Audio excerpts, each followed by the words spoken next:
ลกรรม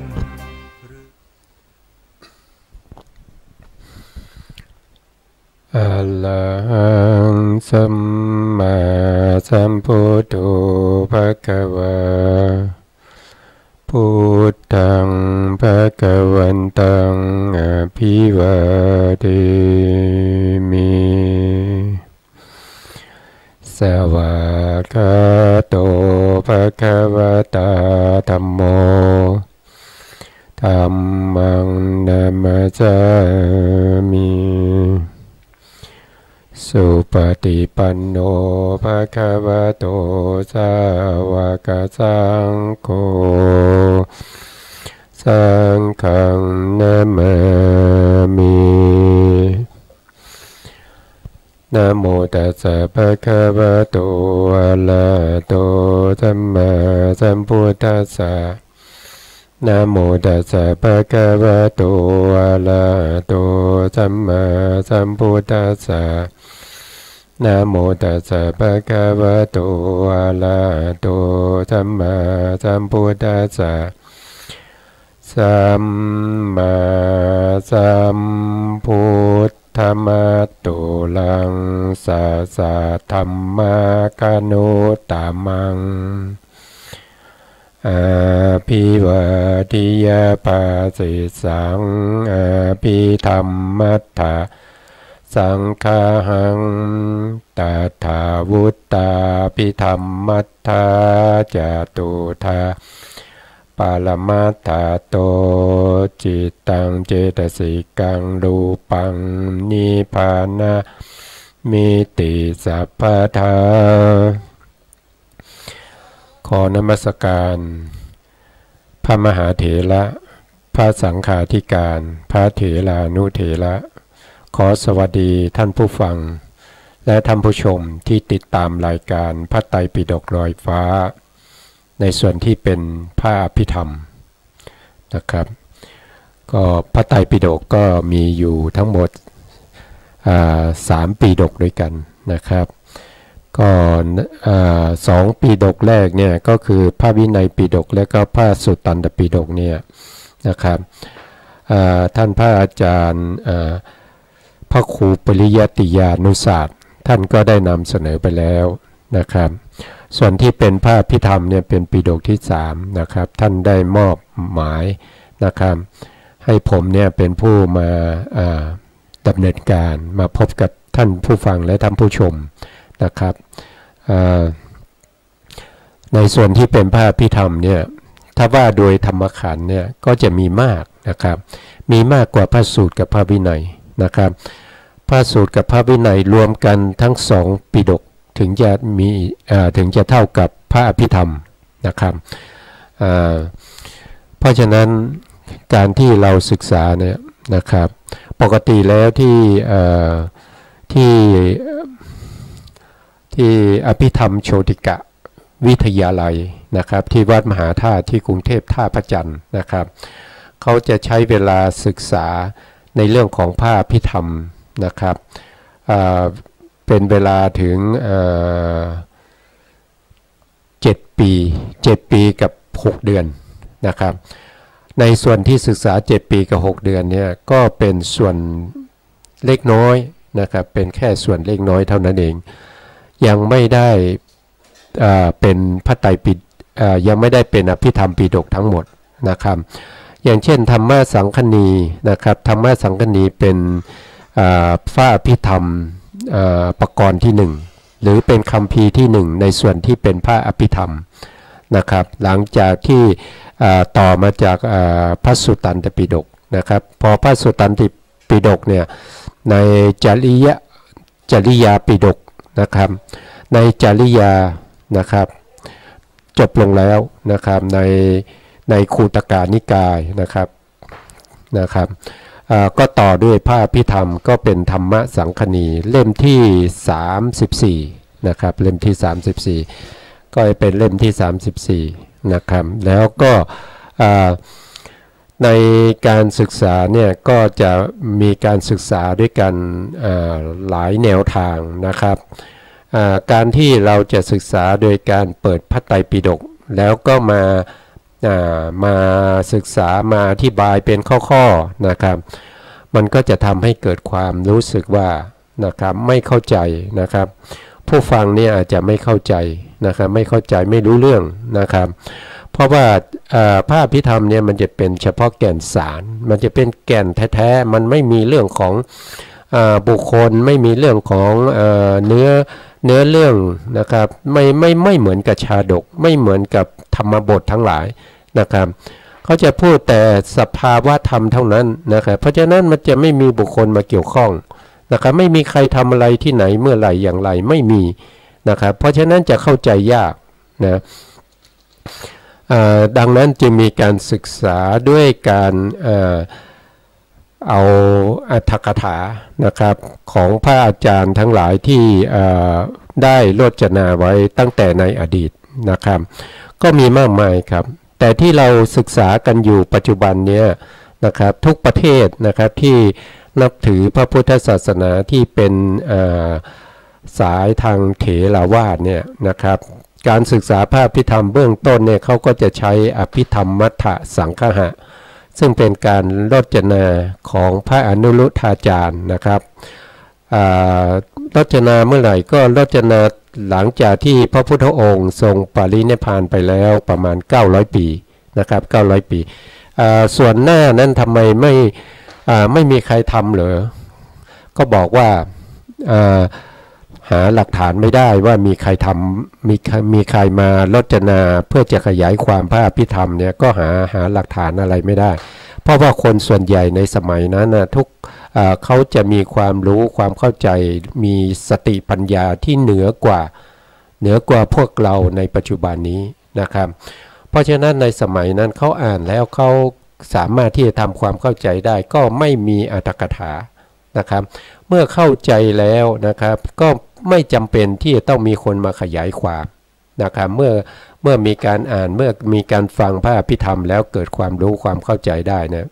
ไม่จำเป็นเลยที่จะต้องมีคนมาขยายความนะครับแต่ปัจจุบันนี้ไม่ได้นะปัจจุบันนี้ถ้าเราเปิดพระอภิธรรมในพระไตรปิฎกคัมภีร์ที่3มาอ่านแล้วก็จะไม่มีใครที่จะสามารถที่จะเข้าใจได้นะครับเพราะฉะนั้นจึงมีอรรถกถานะครับอรรถกถาก็มีอยู่หลายอาจารย์ด้วยกันแต่ที่สะดวกแล้วก็เข้าใจได้ง่ายก็คืออภิธรรมมัทธสังฆะหรือบางคนอาจจะเรียกว่าอรรถกถานิ้วก้อยนะครับก็คือมันมีเล็กน้อยนะครับมันเล็กน้อยการศึกษาที่เล็กน้อยนะครับซึ่งพวกเราก็ยังใช้อรรถกถาของพระอนุรุทธาจารย์อยู่นะครับก็พระอนุรุทธาจารย์เนี่ยท่านก็มาแยกกระจัดกระจายนะครับเอาจิตไว้เอาแยกจิตออกมานะครับแยกเจตสิกออกมาเอารูปออกมานะครับไม่ให้ปะปนกันนะครับไม่ให้ปะปนกันเพื่อที่จะได้เข้าใจในส่วนต่างๆพวกนี้ได้นะครับแล้วก็ตอนหลังก็จะเอาส่วนพวกนี้มารวมกันนะครับก็เหมือนกับว่าเราเป็นช่างในการที่จะซ่อมนะครับซ่อมจักรยานนะครับเพราะฉะนั้นเราก็จะต้องรู้ว่าส่วนนี้คือล้อนะครับนี้คือยางนี้คือแฮนด์นี้คือเบาะนี้คือเครื่องนะครับเครื่อง2จังหวะ4จังหวะนะครับแล้วส่วนนี้เป็นน็อตนะครับส่วนนี้เป็นน็อตส่วนนี้เป็นยางนะครับยางในยางนอกนะครับแล้วก็จะมีเกียร์นะครับอันนี้เป็นเกียร์นะครับนี่เป็นสตาร์ทมือสตาร์ทเท้านะครับก็จะต้องเข้าใจพวกนี้ก่อนเสร็จแล้วก็ต้องรวมกันแล้วก็มาเป็นเราก็จะเข้าใจได้นะครับเพราะฉะนั้นเราก็ศึกษาพระอภิธรรมเนี่ยนะครับก็จะศึกษาตามแนวในลักษณะนี้นะครับวันนี้ผมก็ลืมไปไม่ได้พูดถึงวันนี้นะครับวันนี้ก็ตรงกับวันที่24นะครับเป็นวันเสาร์นะวันที่24พฤศจิกายนพุทธศักราช2561นะครับแรม2ค่ำนะครับเดือนแรม2ค่ำเดือนเกียงหรือเดือน 2เหนือนะครับแล้วก็เป็นครั้งที่53นะครับเป็นครั้งที่53ที่เราได้มาพบกันนะครับครั้งที่แล้วเนี่ยผมก็พูดถึงในเรื่องของโลกุตละจิตนะครับก็โลกุตละจิตถ้าว่าไปเราก็ได้ทราบแล้วว่าแต่ละดวงเนี่ยมีชื่อว่าอะไรนะครับโลกุตละจิตก็มีอยู่8หรือว่า20มีอยู่4หรือ20เฉพาะมรรคจิตนะครับเฉพาะมรรคจิตเราพูดไปแล้วเฉพาะมรรคจิตก็จะมี4ว่าโดยย่อมี4นะครับถ้าว่าโดยพิสดารก็จะมี20นะครับก็มีอย่างโสดาบันเนี่ยนะครับโสดาบันก็จะมีอยู่ทั้งหมด6ระดับด้วยกันนะครับ6ระดับนะครับ6ระดับยังไงนะครับก็คือคนที่1เนี่ยที่เป็นโสดาบันเนี่ยก็คือบุคคลที่เขาปฏิบัติวิปัสสนาโดยตรงไม่ได้ผ่านเรื่องของสมาธิมาก่อนนะครับเมื่อบรรลุธรรมนะครับเมื่อบรรลุธรรมหรือดวงตาเห็นธรรมเนี่ยก็จะได้เป็นโสดาปัตติผลที่เป็นประเภทที่เขาเรียกว่าเป็นสุขวิปัสสกะนะครับเป็นผู้ที่เป็นโสดาบันบางคนอาจจะเรียกว่าเป็นโสดาบันที่แห้งแล้งคือไม่สามารถที่จะแสดงฤทธิ์อะไรได้แต่สภาวธรรมที่ท่านได้นะท่านสามารถเข้าถึงโสดาปัตติมรรคได้แล้วก็เป็นโสดาปัตติผลบุคคลนะครับอันนี้คือคนที่1นะส่วนคนที่2เนี่ยก็คือบุคคลที่เข้าทำฌานมาก่อนทำสมาธิมาก่อนนะครับทำสมาธิมาก่อนเสร็จแล้วเขาก็มาเจริญวิปัสสนาก็ได้เป็นโสดาปัตติมรรคนะครับอันนี้ก็จะเป็นบุคคลที่มีสมาธินะครับแล้วก็เป็นบุคคลที่สามารถแสดงอภินิหารได้นะครับเป็นบุคคลที่มีกำลังของโลกียฌานถึงระดับปฐมฌานด้วยนะครับอันนี้เป็นบุคคลที่2บุคคลที่3ที่เป็นโสดาบันก็คือเป็นบุคคลที่สามารถที่จะละองค์ฌานได้ก็คือละวิตกได้นะครับก็เป็นทุติยฌานนะครับส่วนบุคคลที่4ก็คือละวิจารได้องค์ฌานที่เป็นวิจารนะท่านละได้นะครับก็เป็นโสดาบันที่เป็นตติยฌานนะครับแล้วต่อไปก็เป็นจตุยฌานจตุยฌานนี้เขาละอะไรเขาละปิตินะครับเขาละปิติพอละปิติก็จะเหลือแต่สุขกับเอกคตานะครับเป็นโสดาบันนะแล้วก็บุคคลที่6เนี่ยนะครับก็จะเป็นบุคคลที่ละตัวสุขนะครับแล้วก็มีเวทนาที่เป็นอุเบกขาเข้ามาแทนที่นะครับก็คือละสุขไปนะครับสุขคืออะไรสุขคือเวทนานะครับสุขคือเวทนาละสุขแล้วก็เปลี่ยนจากสุขนั้นมาเป็นอุเบกขานะครับก็จะเป็นปัญจมฌานนะครับก็จะมี6บุคคลในลักษณะนี้นะครับเพราะฉะนั้นคนที่จะเป็นสุขวิปัสสกะเป็นโสดาบันประเภทสุขวิปัสสกะก็จะต้องเป็นได้ครั้งเดียวนะครับถ้าเป็นอะไรก็เป็นอันนั้นไปเลยจะเป็นสุขวิปัสสกะโดยไม่ได้ฌานแต่ได้โสดาบันแล้วนะครับแต่ฌานที่ผมว่าก็คือโลกียฌานนะครับไม่ใช่โลกุตละนะครับถ้าว่าโดยโลกุตละเนี่ยไม่ว่าจะเป็นสุขวิปัสสกะหรือว่าบุคคลที่ได้ปฐมฌานทุติยฌานตติยฌานปัญจมฌานทางโลกิยะก็จะมีสมาธิที่เป็นโลกุตละด้วยนะครับเป็นฌานประเภทที่เป็นโลกุตละนะครับสามารถที่จะเข้าพละสมบัติของตัวเองได้นะครับแล้วบุคคลพวกนี้ถ้าได้อย่างใดอย่างหนึ่งก็จะเป็นอย่างนั้นเลยนะครับอย่างเช่นสุขวิปัสสกะเนี่ยนะครับพอได้เป็นโสดาบันแล้วจะมาเจริญสมาธิแล้วก็จะเอาทุติยฌานที่เป็นโสดาบันอย่างนี้ไม่ได้นะครับอย่างนี้ไม่ได้นะครับเพราะโสดาบันเนี่ยจะเกิดขึ้นก็เกิดขึ้นครั้งเดียวนะครับโสดาปัตติมรรคจะเกิดขึ้นจิตดวงนี้จะเกิดเพียงครั้งเดียวนะครับต่อไปก็จะต้องเลื่อนระดับไปเป็นสกทาคามีอนาคามีแล้วก็เป็นพระอรหันต์นะครับต้องเลื่อนขึ้นไปอย่างนี้ จะมาซ้ำที่เป็นมรรคจิตเนี่ยนะครับในโสดาปัตติมรรค2 ครั้งไม่ได้นะครับหรือว่าจะมาซ้ำที่สกทาคามีมรรค2 ครั้งก็ไม่ได้นะครับอนาคามีมรรค2 ครั้งไม่ได้แล้วก็อรหันตมรรคก็2 ครั้งก็ไม่ได้เช่นเดียวกัน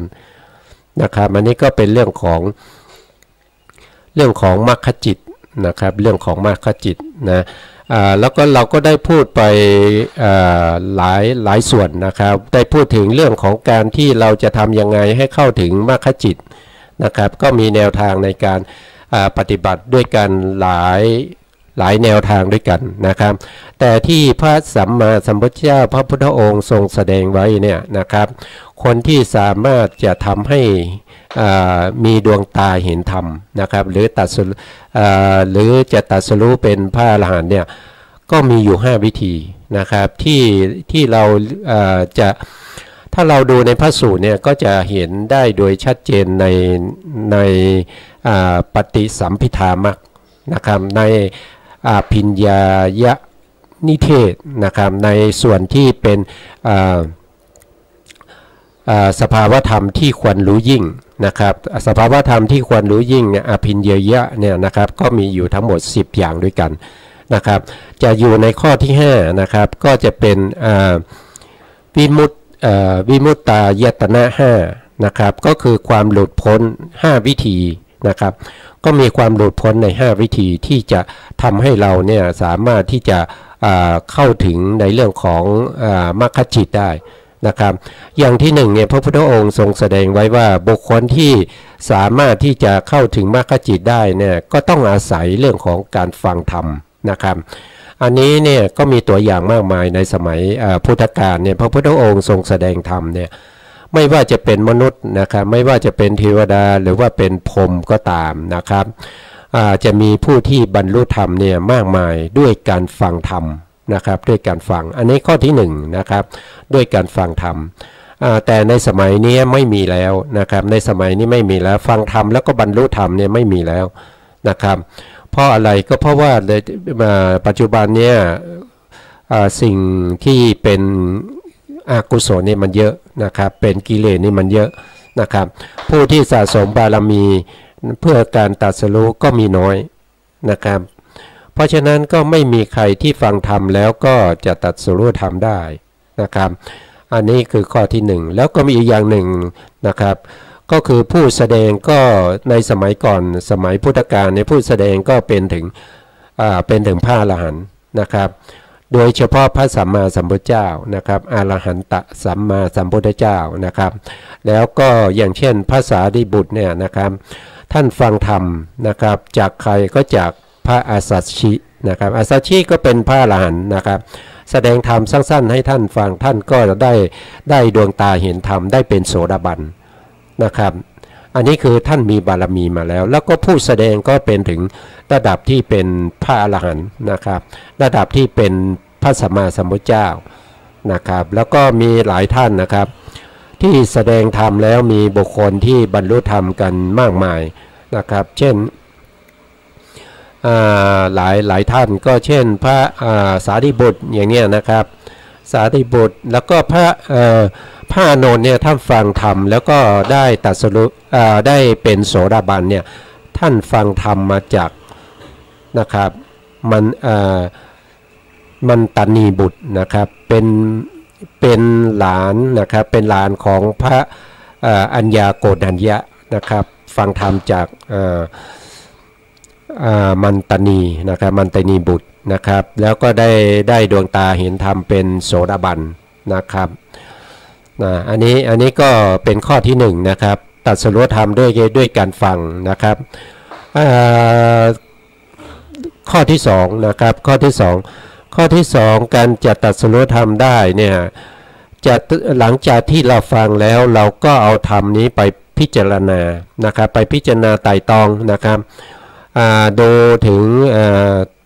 สภาวธรรมทั้งหลายที่เราฟังมานะครับแล้วก็นำมาตึกมาไต่ตองมาพิจารณาอย่างนี้ก็สามารถที่จะบรรลุธรรมได้นะครับนี่คือข้อที่2นะปัจจุบันนี้ก็ไม่มีนะครับปัจจุบันนี้ไม่มีนะครับผู้ที่จะมีปัญญาระดับที่ฟังธรรมแล้วเอามา พิจารณาไต่ตองเนี่ยมันจะไม่มีนะครับผู้ที่เป็นตัวอย่างก็ได้แก่นางปกาจารานะครับที่สามารถที่จะฟังธรรมแล้วก็มาเปรียบเทียบในการที่ตักน้ำนะครับในการล้างเท้าของท่านนะท่านก็สามารถบรรลุธรรมได้นะครับอันนี้ก็คือเอามาตองมาพิจารณานะครับก็ตัดสรุปธรรมได้นะครับอันที่3เนี่ยท่านบอกว่านะครับเมื่อเราฟังแล้วจดจำแล้วนำมาไต่ตองนำมาพิจารณาตึกตองนะครับเสร็จแล้วก็เอาไปสาธยายนะครับเอาไปสาธยายท่องบนนะครับเมื่อสาธยายท่องบนไปเรื่อยๆอย่างเงี้ยนะครับก็สามารถตัดสรุปธรรมได้นะครับอันนี้ก็เป็นข้อที่4นะครับเป็นข้อที่4ส่วนข้อที่5เนี่ยก็คือจะต้องเป็นผู้ที่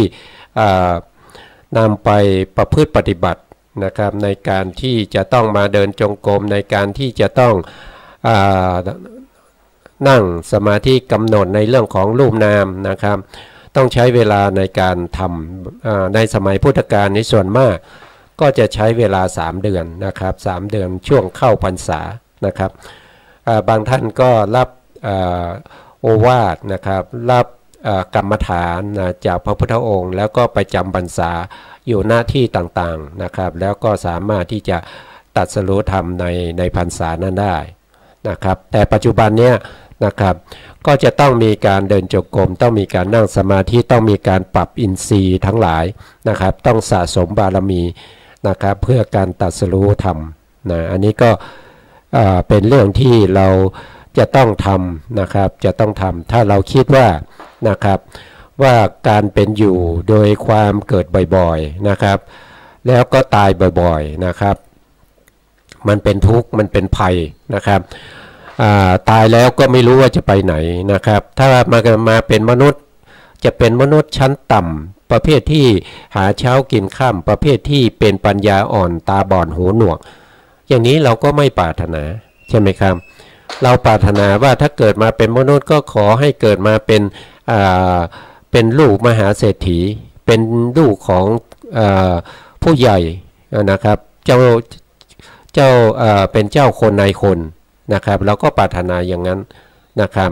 แต่มันจะเป็นไปได้หรือไม่เนี่ยก็ขึ้นอยู่กับพวกเราที่มีความตั้งใจในการที่จะประพฤติปฏิบัตินะครับแล้วเรายังไม่พ้นจากอบายเพราะเรายังไม่เป็นโสดาบันเรายังต้องไปเกิดอบายแล้วเราเกิดมาเนี่ยนะครับเป็นมนุษย์นะครับเป็นลูกมหาเศรษฐีแล้วเราจะนับถือพระพุทธศาสนาหรือไม่นะครับหรือว่าเราจะไปนับถือศาสนาอื่นนะครับผู้ที่เขาบิดามารดาเนี่ยเขานับถือศาสนาอื่นแล้วเราเกิดมาเนี่ยนะครับเรามีโอกาสไหมที่จะเปลี่ยนจากศาสนาอื่นมาเป็นศาสนาพุทธนะครับเราจะ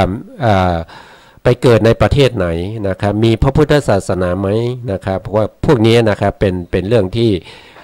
ที่สำคัญนะครับเป็นเรื่องที่สำคัญในทางพระพุทธศาสนาเพื่อที่เราจะ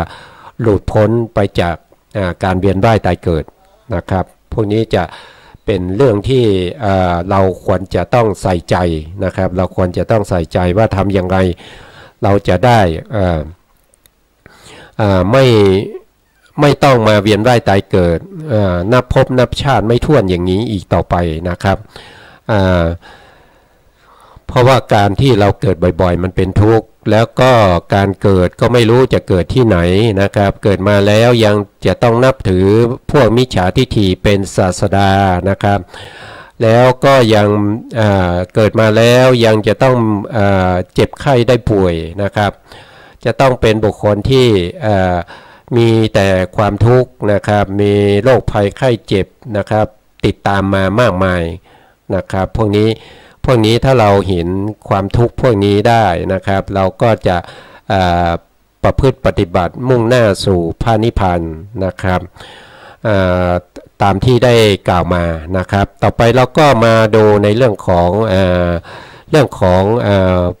เขาเรียกว่าผลและจิตนะครับเรื่องของผลและจิตนะครับเพราะว่ามรรคจิตก็น่าจะ เพียงพอนะครับเราก็คงจะพักไว้แค่นี้ก่อนนะครับต่อไปก็จะเป็นในชุดสุดท้ายในเรื่องของกุญแจดอกที่2ในเรื่องของจิตปรมัตถ์นะครับก็จะเป็นเรื่องของผลและจิตนะครับผลและจิตก็คือจิตที่เกิดขึ้นต่อจากมรรคจิตนั่นเองนะครับต่อจากมรรคจิตนะครับผลและจิตอยู่ตรงไหนนะผลและจิตก็อยู่ตรงนี้นะครับเนี่ยผลและจิตเนี่ยถ้าว่าโดยย่อก็จะมี4นะครับถ้าว่าโดยพิสดารก็จะมี20นะครับและผลและจิตเนี่ยเป็นผลของมรรคจิตนะครับมรรคจิตเนี่ยเป็นเหตุนะครับผลและจิตก็เป็นผลของมรรคจิตนะครับเมื่อมรรคจิตเกิดขึ้นนะผลและจิตก็จะเกิดตามนะครับมรรคจิตนี้จะเกิดครั้งเดียวนะครับกับบุคคลคนหนึ่งนะครับก็จะเกิดครั้งเดียวไม่ว่าจะเกิดแก่ใครก็ตามนะครับจะเกิดครั้งเดียวแม้แต่พระสัมมาสัมพุทธเจ้านะครับพระพุทธองค์เนี่ยก็จะได้โสดาบันมาก่อนนะครับแล้วก็เจริญวิปัสสนาตั้งแต่พังคยาขึ้นไปจนได้สกทาคามีนะครับแล้วก็เจริญวิปัสสนาต่อไปก็ได้เป็นพระอนาคามีนะครับแล้วก็เจริญวิปัสสนาต่อไปก็จะได้เป็นพระอรหันต์นะครับแต่เป็นพระอรหันต์ที่เป็นสัมมาสัมพุทธะนะครับสัมมาสัมพุทธะนะครับถามว่าโดยสภาวะจิตและว่าโดยองค์ประกอบนะครับเช่นเจตสิกต่างๆนะครับของพระอรหันต์ทั่วไปกับของพระสัมมาสัมพุทธเจ้าเหมือนกันไหมนะครับก็ตอบว่าเหมือนกันนะครับเหมือนกันแต่ของพระสัมมาสัมพุทธเจ้าเนี่ยเวลาท่านละนะครับละอนุสัยทั้งหลายละกิเลสทั้งหลายเนี่ยท่านสามารถจะละความเคยชินได้ด้วยละวาสนาไปด้วยนะครับก็จะแตกต่างกันตรงนี้นะครับแล้วก็อรหันตมรรคนะครับของพระสัมมาสัมพุทธเจ้าจะเป็นประเภทที่เป็นสัพพัญญุตญาณนะครับเป็นสัพพัญญุตญาณก็คือไม่มีอะไรที่จะมากักกั้นในการที่พระพุทธองค์อยากจะรู้อะไรก็สามารถที่จะรู้ได้ทั้งหมดนะครับรู้ได้ทั้งหมดไม่มีสิ่งไหนมากักกั้นไม่ให้พระพุทธองค์ไม่รู้สิ่งนั้นสิ่งนี้ไม่มีนะครับเพียงแต่ว่าพระพุทธองค์จะมีโยนิโสมนสิการในการใส่ใจพิจารณาในเรื่องนั้นหรือไม่นะครับถ้าเรื่องที่พระพุทธองค์ใส่ใจพิจารณานะครับพระพุทธองค์รู้หมดนะครับแต่ว่าถ้าเกิดว่าพระพุทธองค์ไม่ได้ใส่ใจนะครับไม่ได้ใส่ใจไม่ได้พิจารณาเรื่องนั้นก็จะผ่านไปนะครับพระพุทธองค์ก็จะไม่รู้นะครับก็จะไม่ใช่ว่าไม่รู้นะครับคือถ้าใส่ใจก็จะรู้นะครับอย่างพวกเรานะครับถ้าเราไม่สนใจนะครับว่าใครก็ตามที่เดินผ่านเราไปเนี่ยเรามองสนใจแ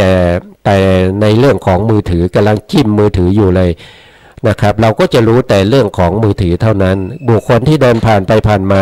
เราก็ไม่สามารถที่จะมองเห็นเขาได้นะครับก็จะเป็นลักษณะอย่างนั้นนะครับเพราะว่าพระสัมมาสัมพุทธเจ้าเนี่ยเป็นประเภทที่เป็นสัพพัญญุตญาณนะครับถ้าอยากรู้สิ่งไหนต้องสิ่งนั้นต้องปรากฏให้พระพุทธองค์รู้ได้นะครับเหมือนที่เขาบอกว่าเหมือนมะขามป้อมนะครับที่อยู่บนฝ่ามือนะครับรู้ได้หมดนะครับมรรคจิตเนี่ยเวลาเกิดขึ้นแล้วก็จะทำให้เกิดมีผลจิตนะครับมีผลจิตเกิดขึ้นมานะครับผลจิตเนี่ยก็จะเป็นไปตามมรรคจิตนะครับเช่นมรรคจิตเป็นโสดาปัตติมรรคเนี่ยผลจิตก็จะต้องเป็นโสดาปัตติมรรคนะครับแล้วถ้ามรรคจิตเนี่ยเป็นปฐมฌานโสดาปัตติมรรคนะครับผลจิตก็จะเป็นปฐมฌานโสดาปัตติมรรคเช่นเดียวกันแต่เป็นผลนะครับไม่ใช่มรรคแล้วก็ผลจิตเนี่ยเขาทำหน้าที่อะไรนะครับผลจิตนี้ก็ทำหน้าที่ชาวนะเหมือนกันนะครับชาวนะเหมือนกันนะครับผลจิตตรงนี้นะครับแต่ถ้าเป็นคือเราสงเคราะห์ผลจิตเนี่ยนะครับผลจิตเนี่ยเป็นวิบากนะครับเป็นวิบากนะครับแต่วิบากในที่นี้เนี่ยทำหน้าที่ชาวนะนะครับทำหน้าที่ชาวนะเหมือนกันกับมรรคจิตนะครับมรรคจิตเนี่ยเราสงเคราะห์เป็นอะไรก็คือสงเคราะห์เป็นกุศลจิตนะครับเป็นประเภทที่เป็นกุศลนะครับแล้วก็ทำหน้าที่ชาวนะเหมือนกันนะครับทำหน้าที่ชาวนะเหมือนกันนะอันนี้ก็ต้องเป็นดวงต่อดวงนะครับ อย่างเช่นถ้าเป็นสกทาคามีที่เป็นตติยฌานนะครับตติยฌานสกทาคามีผลจิตก็ต้องเป็นตติยฌานสกทาคามีเหมือนกันนะครับเพราะว่าเขาจะเกิดในวิถีนะครับเขาจะเกิดในวิถีนั้นนะครับเกิดในวิถีนั้นติดต่อกับมรรคจิตนะครับเป็นครั้งแรกนะครับเสร็จแล้วเนี่ยต่อไปผลจิตมรรคจิตก็จะไม่เกิดนะครับแต่ผลจิตเนี่ยสามารถที่จะเกิดติดต่อกันได้เหมือนกับฌานจิตนะครับที่เราเรียกว่าเป็นพละสมาบัตินะครับอย่างเช่นบุคคลที่เป็นโสดาบันเนี่ยนะครับเวลาที่ไม่ได้เข้าพละสมาบัตินะครับหรือว่าไม่ได้เข้าในฌานสมาบัตินะครับต้องสัมผัสกับสมมติว่าท่านเป็นพระก็แล้วกันนะครับท่านจะต้องสัมผัสกับญาติโยมทั้งหลายนะครับที่มาวัดมาสนทนามาไต่ถามมาทำบุญมาอะไรเนี่ยท่านก็จะต้องทำกิจวัตรประจำวันของท่านนะครับในลักษณะอย่างนั้นจิตของท่านเนี่ยก็จะเกิดความรู้สึกว่ามันคือท่านเป็นโสดาบันแล้วเนี่ยนะครับท่านก็จะมีความเบื่อหน่ายนะครับมีความเบื่อหน่ายในกิจทั้งหลายเนี่ยท่านก็จะต้องปิดเวลานะครับที่จะไปเข้าพละสมาบัตินะครับหรือว่าจะไปเข้าฌานสมาบัติก็แล้วแต่ท่านนะครับแล้วแต่ว่าท่านจะได้ฌานมาไหมนะครับท่านก็จะต้องไปเจริญในเรื่องของพละสมาบัตินะครับแล้วการเข้าพละสมาบัติเนี่ยก็คือผลและจิตนี่แหละนะครับที่ท่านได้มาเนี่ยก็จะเกิดติดต่อกันนะครับผลและจิตดวงที่1เกิดขึ้นแล้วก็ดับไปดวงที่2ก็เกิดขึ้นแล้วดับไปดวงที่3ก็เกิดขึ้นแล้วดับไปก็จะเกิดอย่างนี้ยาวนานนะครับขึ้นอยู่กับเวลาที่ท่านเข้านะครับบางทีเนี่ยท่านเข้าอาจจะเข้าครึ่งวันนะครับหรือว่าอาจจะเข้าทั้งวันนะครับหรือว่าอาจจะเข้า2 ชั่วโมงนะครับหรือว่าเข้า1 ชั่วโมงนะครับก็ขึ้นอยู่กับท่านที่ท่านต้องการนะครับอันนี้ก็เราก็จะสังเกตเห็นว่าผลจิตเนี่ยนะครับก็สามารถที่จะเกิดติดต่อกันได้เป็นยังไงเป็นระยะเวลาที่ยาวนานนะครับเพราะว่าเวลาเราพูดถึงจิตเนี่ยนะครับที่พระพุทธองค์ทรงแสดงไว้เนี่ยว่าไม่มีการที่จิตเนี่ยเกิดดับไปเนี่ยไม่มีอะไรที่จะมาอุปมาหรือว่ามาเปรียบเทียบได้ว่าจิตนั้นเกิดดับไปรวดเร็วขนาดไหนนะครับอัฏฐกถาจารย์ก็มาอธิบายว่านะครับลัดนิ้วมือหนึ่งเนี่ยจิตเกิดดับไปแล้ว100,000 โกฏนะครับแล้วก็โกฏหนึ่งก็มีอยู่10 ล้านนะครับแค่ลัดนิ้วมือนะครับลัดนิ้วมือนี่ไป100,000 โกฏนะครับ100,000 โกฏดวงนะครับเกิดขึ้นแล้วดับไปเนี่ยนะครับตอนหลังมาก็มีบุคคลที่เข้ามาอยากจะรู้ว่าลัดนิ้วมือหนึ่งเนี่ยมันจะรวดเร็วขนาดไหนนะครับก็เลยมีการจัดประกวดแข่งขันกันเกี่ยวกับการดีดนิ้วมือนะครับเขาก็ใช้เวลาใน1 วินาทีนะครับคือ1 วินาทีเนี่ยดูซิใครจะดีดได้เท่าไหร่นะครับก็เท่าที่สรุปไว้นะครับในถ้าเราไปค้นในอินเทอร์เน็ตนะครับมันก็จะมีนะครับว่ามีบางคนเนี่ยสามารถดีดแค่1 วินาทีดีดได้ถึง10 ครั้งนะครับรวดเร็วนะ10 ครั้งเนี่ยนะครับบางคนก็ได้5 ครั้ง6 ครั้ง7 ครั้ง8 ครั้งนะครับเมื่อเฉลี่ยกันแล้วเนี่ยก็ได้1 วินาทีเนี่ยได้4 ครั้งนะครับโดยค่าเฉลี่ยได้4 ครั้งนะครับเพราะฉะนั้นใน4 ครั้งเนี่ยถ้าเราพูดถึง1 วินาทีเนี่ยก็แสดงว่าจิตเนี่ยเกิดดับไปถึง400,000 โกฏนะครับ400,000 โกฏเนี่ยไม่ใช่น้อยๆนะครับเพราะว่าโกฏหนึ่งเท่ากับ10 ล้านนะครับเพราะฉะนั้นผลจิตที่เข้าฌานที่เข้าพละสมาบัติเนี่ยนะครับก็จะเกิดดับกับบุคคลนั้นน่ะมากมายนะครับมากมายนะเกิดขึ้นดับไปเกิดขึ้นดับไปนะครับแล้วผลจิตนี้มีอะไรเป็นอารมณ์เขามีนิพพานเป็นอารมณ์นะครับนิพพานนี้เป็นลักษณะเป็น เป็นสภาวะเขาก็คือสันติลักขณังนะครับสันติลักขณังก็คือเป็นสุขนะครับเป็นสุขที่เป็นสันติที่ปราศจากกิเลสทั้งหลายนะครับปราศจากนิวรณ์กิเลสทั้งหลายเหล่านั้นนะครับเป็นความสุขอีกอย่างหนึ่งนะครับ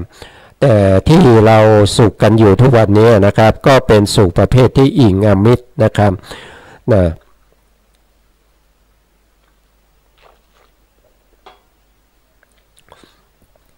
นะครับแค่สุขที่อิงอามิตรเนี่ยที่เราเป็นสุขเนี่ยเราก็รู้สึกว่ามันสุขแล้วนะครับแต่พระนิพพานเนี่ยมันสุขกว่านั้นนะมันไม่มีอามิตรนะมันไม่อิงอามิตรนะครับเพราะฉะนั้นความสุขแบบนั้นเนี่ยถ้าเราไม่ได้เป็นพระอริยบุคคลเนี่ยเราไม่สามารถที่จะรู้ได้ว่ามันสุขยังไงนะครับเพราะฉะนั้นก็ความสุขนั้นมันไม่ใช่เป็นความสุขที่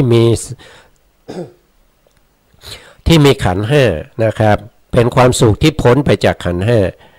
นะครับเพราะฉะนั้นการที่จะนำเอานิพพานมาเปรียบเทียบกับขันธ์ห้าเนี่ยมันเป็นไปไม่ได้ไม่สามารถเปรียบเทียบได้นะครับถ้าใครเอามาเปรียบเทียบกับขันธ์ห้านะครับบุคคลนั้นก็แสดงว่าเป็นบุคคลที่ไม่รู้นะเป็นบุคคลที่ไม่รู้เข้าไม่ถึงสภาวะปรมัตถธรรมนะครับในส่วนที่เป็นในเรื่องของพระนิพพานนะครับไม่สามารถเข้าได้เพราะนิพพานเนี่ยเป็นสังคตธรรมนะครับพ้นไปจากสังขารทั้งหลายนะครับนะจิตที่เป็นผลและจิตเนี่ยนะครับที่เกิดขึ้นเนี่ยนะก็เกิดขึ้นจากมรรคจิตเป็นเหตุนะครับแล้วก็ทำให้เกิดผลและจิตนะครับโดยมรรคจิตดวงไหนนะครับเช่นโสดาบันเนี่ยนะครับดับไปแล้วเนี่ยผลและจิตที่เป็นโสดาบันก็จะเกิดขึ้นมันเป็นดวงต่อดวงนะครับดวงต่อดวงก็จะเป็นแถวนี้ก็เป็นโสดาบันนะครับแถวนี้ก็เป็นสกทาคามีแถวนี้ก็เป็นอนาคามีและแถวนี้ก็เป็นอรหันต์นะครับพอพูดถึงตรงนี้นะครับก็ดูเวลาก็ใกล้จะหมดแล้วนะครับเวลาก็ใกล้จะหมดแล้วเพราะฉะนั้นก็เราก็จะมาพบกันอีกครั้งหนึ่งก็จะเป็นวันอังคารนะครับวันอังคารตอนเช้านะครับประมาณตี 5นะครับวันอังคารต่อไปนะครับวันนี้ก็ขอลาท่านผู้ฟังและท่านผู้ชมไปก่อนนะครับก็พบกันใหม่นะครับ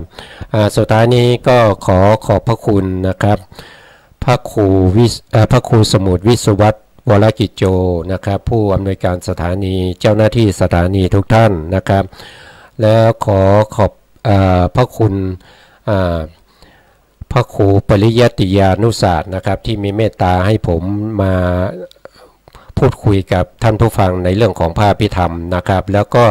ขอให้ท่านผู้ฟังทุกท่านนะครับมีสุขภาพที่ดีนะครับมีสุขภาพใจที่ดีมีสุขภาพจิตที่แข็งแรงนะครับสามารถที่จะดำเนินชีวิตไปได้ด้วยความสะดวกสบายแล้วก็ให้มีดวงตาเห็นธรรมในเร็วๆนี้นะครับทุกท่านทุกคนเทินสวัสดีครับ